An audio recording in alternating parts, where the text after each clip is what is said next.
ہم نے ان لوگوں کی اسی طرح آزمائش کی ہے جس طرح باغ والوں کی آزمائش کی تھی جب انہوں نے قسمیں کھا کھا کر کہا کہ صبح ہوتے ہوتے ہم اس کا میوہ توڑ لیں گے، اور انشاءاللہ نہ کہا۔ سو وہ ابھی سو ہی رہے تھے کہ تمہارے پروردگار کی طرف سے راتوں رات اس پر ایک آفت پھر گئی، تو وہ ایسا ہو گیا جیسے کٹی ہوئی کھیتی۔ پھر جب صبح ہوئی تو وہ لوگ ایک دوسرے کو پکارنے لگے کہ اگر تم کو کاٹنا ہے تو اپنی کھیتی پر سویرے ہی جا پہنچو۔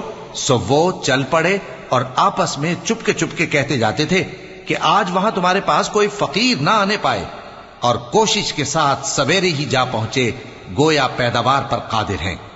پھر جب انہوں نے باغ کو دیکھا تو ویران، کہنے لگے کہ ہم رستہ بھول گئے ہیں، نہیں بلکہ ہم بے نصیب ہو گئے۔ ایک جو ان میں سمجھدار تھا بولا، کیا میں نے تم سے نہیں کہا تھا کہ تم تسبیح کیوں نہیں کرتے؟